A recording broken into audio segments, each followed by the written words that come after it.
My YouTube channel. તો મિત્રો અત્યારે આપણે સાવરકુંડલાથી ધારી છે તો આપણે પહોંચી ગયા છીએ ધારી, જ્યાં આપણે ગળધરા ખોડલમાનું મંદિર છે, સાનિધ્ય છે, તો ત્યાં અત્યારે આપણે જવાનું રહેશે। તો અત્યારે આપણે ચોકડી ઉપર છીએ, અહીંથી સામેની સાઈડમાં છે તો રોડે તુલસીશ્યામ ધારી તુલસીશ્યામ જશે, અને પાછળની સાઈડમાંથી આપણે સાવરકુંડલા ધારીવાળા રસ્તેથી આવેલા છે, અને અત્યારે આપણે ચોકડી ઉપર ઊભા છીએ, અને અત્યારે આપણે જવાનું રહેશે થોડીક વારમાં ખોડિયારમાંના સાનિધ્યમાં। ધારી ખોડિયાર ડેમ અને ગળધરા ખોડિયાર ડેમ તરીકે પણ ત્યાં જાણીતું છે, અને ખોડિયાર મંદિર છે તો ત્યાં ઘણી બધી ઐતિહાસિક કથાઓ પણ એમાં જોડાયેલી રહેલી છે। તો આપણે જે ચોકડી પાસે પહોંચી ગયા છીએ, તમે પાછળની સાઈડમાં જોઈ શકો છો કે આંબાડી સફારી પાર્ક તો અહીંથી 3 કિલોમીટર છે, તો આંબાડી સફારી પાર્ક છે તો ત્યાં પણ આપણે જવાનું રહેશે। અને બે ફરવાલાયક સ્થળ રહેલા છે, એમાં ખોડિયારમાંનું સાનિધ્ય છે, એની બાજુમાં જ આંબાડી સફારી પાર્ક છે, તો એ 3 કિલોમીટર અહીંથી દૂરી રહેશે। તો આ ચોકડી છે, તો ચોકડી પાસે તમે જોઈ શકો છો પાનસેલ રોડ છે, તો એ ડાયરેક્ટ આપણે ગળધરા અને આંબાડી સફારી પાર્ક સુધી લઈ જશે। તો ચાલો હવે આપણે ત્યાં જવાનું રહેશે। મિત્રો અત્યારે આપણે ગળધરા જઈ રહ્યા છીએ, તમે અહીંયા જોઈ શકો છો વન વિભાગ તરફથી અહીંયા જે દિવાલો બનાવવામાં આવેલી છે, તો જંગલી પશુ પક્ષી છે તો અંદરથી બહાર આવે છે એટલા માટે। અત્યારે ચોમાસાની સિઝન છે ને, તો વરસાદ સરસ મજાનો પડેલો છે। મિત્રો આપણે ખોડિયાર ડેમ ધારી છે ગળધરા, તો અત્યારે ગેટની અંદર આપણે એન્ટર થઈ ગયા છીએ, અને સામેની સાઈડમાં છે તો બીજા ગેટથી આપણે નીચેની સાઈડમાં જવાનું રહેશે। અને અહીંયા તમે જોઈ શકો છો ડેમની સપાટી છે, તો સપાટી અત્યારે એકદમ ભરાઈ ગયેલી છે, ઉપરની સપાટીમાં છે। જો તમે જોઈ શકો છો પાણી છે, તો પાણી અત્યારે ભરપૂર રીતે ભરેલું છે। તો અત્યારે મિત્રો આપણે ડેમની ઉપરની સાઈડમાં છીએ, ઉપરની સાઈડમાં જે પુલ છે તો ત્યાં। ત્યાર પછી મિત્રો આ છે જે ડેમની બાજુનો સાઈડ, તો ત્યાં અહીંયા તમે જોઈ શકો છો જો અત્યારે વૃક્ષ એકદમ લીલાછમ થયેલા છે, અને સામેની સાઈડમાં ખોડિયારમાંનું સાનિધ્ય છે, એટલે કે ગળધરા માતાજીનું મંદિર આવેલું છે ત્યાં। તો આપણે જે સામેનો રસ્તો છે તો ત્યાંથી જવાનું રહેશે, અને માતાજીનું દર્શન કરવાના રહેશે। ને અત્યારે અમે જે જગ્યા ઉપર ઊભા છીએ તો એ છે ધારી ડેમ, તો ડેમના પાળાઓ છે પુલ, તો એની ઉપર અત્યારે આપણે છીએ, અને પાછળની સાઈડમાં તમે જોઈ શકો છો ડેમની સપાટી છે તો અત્યારે ભરાયેલી છે, અને વરસાદ પણ ખૂબ સરસ મજાનો પડેલો હતો, તો જેના કારણે છે તો ડેમની સપાટી છે તો અત્યારે ભરેલી છે। પાછળની સાઈડમાં જે દેખાય છે મંદિર, તો ત્યાં માતાજીનું સ્થાન છે, તો ત્યાં આપણે જવાનું રહેશે। તો બીજા ગેટમાંથી આપણે પસાર થઈ નીચેની સાઈડમાં આપણે માતાજીના સાનિધ્યમાં જવાનું રહેશે। અને અત્યારે વરસાદ ખૂબ સરસ મજાનો બધી જગ્યા ઉપર પડ્યો છે, અને અત્યારે અહીંયા ધારી ખોડિયાર ડેમમાં છે તો ડેમની સપાટી પણ ખૂબ સરસ મજાની થયેલી છે, એટલે કે ઉપરની સાઈડમાં સપાટી આવેલી છે। તો નીચેની સાઈડમાં પણ તમે જોઈ શકો છો ત્યાં પણ પાણી ભરેલું છે। તો મિત્રો હવે આપણે નીચે જવાનું રહેશે માતાજીના દર્શન કરવા માટે, તો બન્યા રહેજો વિડીયોમાં લાસ્ટ સુધી।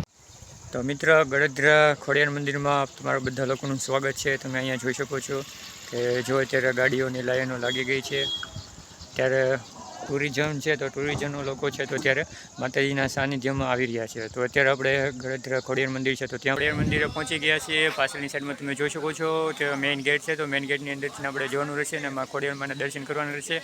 અને વિડીયોમાં તમે લાસ્ટ સુધી બન્યા રહેજો, તમને પણ વિડીયોના માધ્યમથી માતાજીના દર્શન કરાવશું।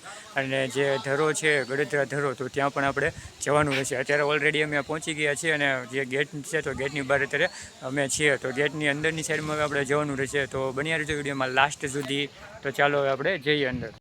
મિત્રો કહેવાયું છે કે જૂનાગઢનો રાજા એટલે કે આપણા નવગણ, તો નવગણ છે તો એ અહીંથી અવારનવાર પસાર થઈ રહ્યા હતા, તો ત્યારે ગમે ત્યારે પસાર થતા તો ત્યારે એમાં ખોડલમાંના આશીર્વાદ લેવા માટે અવશ્ય અહીંયા આવતા, અને એમાં ખોડલમાં છે તો એમને રૂબરૂ છે તો એ આશીર્વાદ પણ આપતા। અને કહેવાયું છે કે એમના જે ઘોડા છે તો ટેકરા ઉપરથી નીચે પડેલો હતો, તો એમાં ખોડલમાંના રક્ષા કરી હતી, અને ઘોડાને પણ બચાવ્યો હતો, તો એ ધરાથી છે જ નજીકની સાઈડમાં આવેલું છે। તો મિત્રો અત્યારે આપણે ખોડિયારમાંના સાનિધ્યમાં પહોંચી ગયા છે, અને તમે પાછળની સાઈડમાં જોઈ શકો છો કે આપણે એમાં ખોડિયારમાંના મંદિરે છે તો ત્યારે આપણે ઓલરેડી પહોંચી ગયા છે। તો ભાવિક ભક્તો છે તો ત્યારે બધા લોકો છે તો દર્શન કરવા જઈ રહ્યા છે, અને નીચેની સાઈડમાં પણ જઈ રહ્યા છે। જ્યાં ખોડિયારમાંનો જે ગુનો છે તો ગુનામાં પણ આપણે દર્શન કરીશું।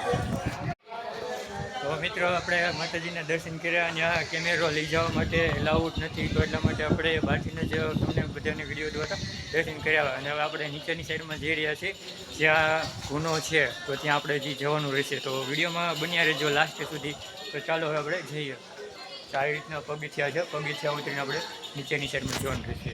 તો મિત્રો અત્યારે આપણે જે ખોડિયારમાંનું પ્રાગટ્ય સ્થાન છે તો ત્યાં અત્યારે આપણે ઓલરેડી ઉપસ્થિત છીએ. તમે પાછળની સાઈડમાં જોઈ શકો છો કે જ્યાં માતાજીનું સાક્ષાત રીતે જે દર્શન આપ્યા હતા અને પ્રગટ થયેલા હતા, તો અત્યારે એ સ્થાન અહીંયા છે. અને પાછળની સાઈડમાં તમે જોઈ શકો છો કે જે ધરો છે તો એ ધરાના પણ આપણે દર્શન કર્યા અને ત્યાં પણ આપણે જોયું. તો મિત્રો આ એ સ્થાન છે જેમાં ખોડલમાં સાક્ષાત રીતે પ્રગટ થયેલા હતા. તમે ઉપરની સાઈડમાં વાંચી શકો છો ખોડલ માતાનું પ્રાગટ્ય સ્થાન. આ માતાજીના મંદિરની બાજુમાં જ એક સરસ મજાનો ધરો આવેલો છે. તે કાળિયા બીડ તરીકે પણ ઓળખાય છે અથવા તો એ ધરા તરીકે પણ ઓળખાય છે. માં ખોડલમાંનો ધરો છે ત્યાં. અને તમે અહીંયા જોઈ શકો છો કે માતાજીની મૂર્તિ છે. અહીંયા જે પ્રાગટ્ય સ્થાન છે જે માતાજીએ છે તો અહીંયા સ્વરૂપ લઈને પ્રગટ થયેલા હતા. જે રાક્ષસ હતો તો રાક્ષસનો વધ કરવા માટે માતાજીએ સ્વયં રૂપ લઈને અહીંયા પ્રગટ થયેલા હતા. તો એ હજી પણ પ્રાગટ્ય સ્થાન ત્યાં આપણને જોવા મળે છે. તો અત્યારે આપણે પ્રાગટ્ય સ્થાન ઉપર છીએ. અને કહેવાયું છે કે જૂનાગઢના રાજા એટલે કે નવગણ, તો નવગણ જ્યારે જઈ રહ્યા હતા તો અહીંયા અવારનવાર એની સાથે આવતા અને માતાજીના આશીર્વાદ પણ લેતા. સામેની સાઈડમાં ધરો છે તો ધરાની સહેજની નજીકની સાઈડમાં એક ટેકરો આવેલો છે. તો ટેકરાએથી જે નવગણના ઘોડો હતો તો એ પડ્યો હતો. તો ત્યારે માતાજીએ સાક્ષાત રીતે એમને બચાવ્યો અને આશીર્વાદ પણ આપ્યા હતા. તો અહીંયા ગળધરા તરીકે પણ સમગ્ર ગુજરાતની અંદર પ્રચલિત છે. તમે સામેની સાઈડમાં ધરો જોઈ શકો છો તો ત્યાં ધરાનું તળિયું નથી એમ કહેવામાં આવે છે. ઘણી બધી જે વખત અહીંયા ઘણા બધા લોકો પણ અંદર પડેલા છે, કોઈ બહાર નીકળવું પણ શક્ય નથી.